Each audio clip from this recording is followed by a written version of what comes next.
My name is Jennifer McSpadden. I am a motion capture supervisor and a virtual production specialist, both in post and on set.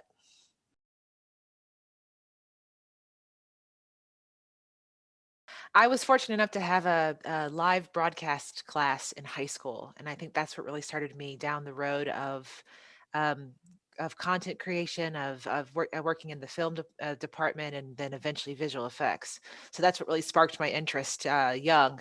And I remember watching the first Lord of the Rings movie and deciding, hey, I want to make movies. Like that's going to be my thing. So that really got me going and got me interested in looking at art schools, and that's what took me to the Savannah College of Art and Design, where I was a film major for my undergrad. And then I decided to stick around and get my master's there and to become a visual effects major. And also fortunate to have a school that had like just amazing resources, and I was able to do motion capture while I was in school. And that also kind of had me pivot again with what I wanted to do. And I was able to get a job right away, right after defending my thesis, working at a motion capture company. So that's what really got me started. And then with that company, I was able to get on set.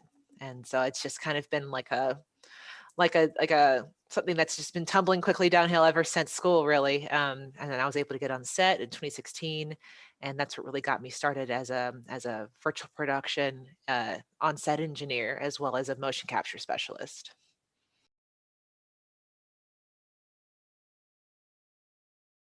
Oh, I could think of a few things. Like if I could just kind of jump in at key moments, especially throughout school, like, hey, take that class, or, in high school, take that art class, or maybe focus this way or that way. There'd be key moments I can think of where I would have maybe made a slightly different choices and learned things at different times, just to have resources in my belt faster.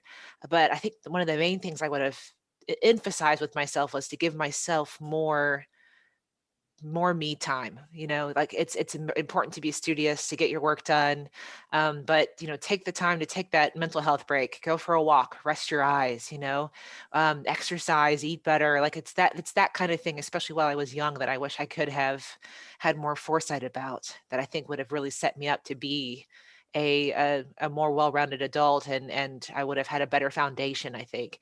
Because as when you're on set, the schedule becomes crazy demanding. You're working maybe 16-hour days all the time. You're not getting a lot of sleep.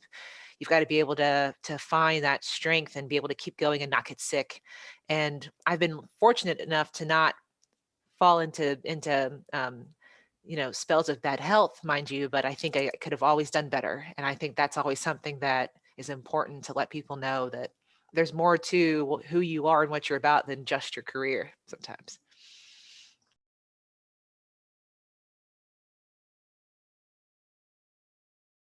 I think I've always, the moments where I felt the most inspired and the most like excited about what I do is often when I'm teaching it.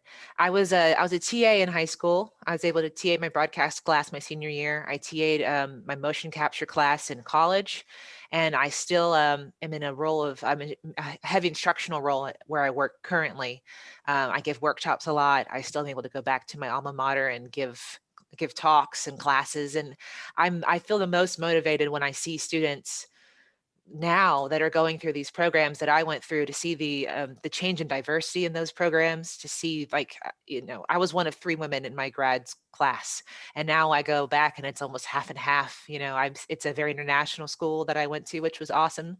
But I'm so inspired when I see new technology coming about and all of these young people like just jumping on it, learning it, and becoming like experts at these things so quickly. It inspires me to continue to learn, to never stop that educational journey, but also that I'm going to be surrounded by people for a very long time that are just top of their class, really, like aces within their industry. So I find that to be some of the most exciting moments that I'm able to continue to be a part of.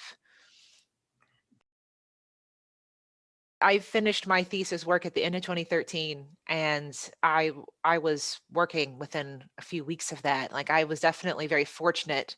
I think being a specialist also makes it a little bit easier to find work sometimes. It may not seem like it when you're going through school, but I found that to be advantageous that because it's such a small pool of people, it's a small industry within motion capture that I was able to stay working this entire time. I can definitely expound upon about on talking about school and what led me up to like the courses that I took, and so I feel like that really makes a big difference. The foundation that you can get, like I was able to take a Steadicam class in my film class, or I focused on editing. So I think a lot of that really does kind of shape where I was, and even in high school, I was the one that excelled at math and science. So I knew I wanted to do something technical, and then at first I thought maybe I would teach calculus classes or something. I always thought about teaching, and I was like, you know what? I think I want to do something that isn't necessarily going to feel like the same thing over and over again. So something what's creative but very highly technical, and that's what kind of led me down the path that I went down.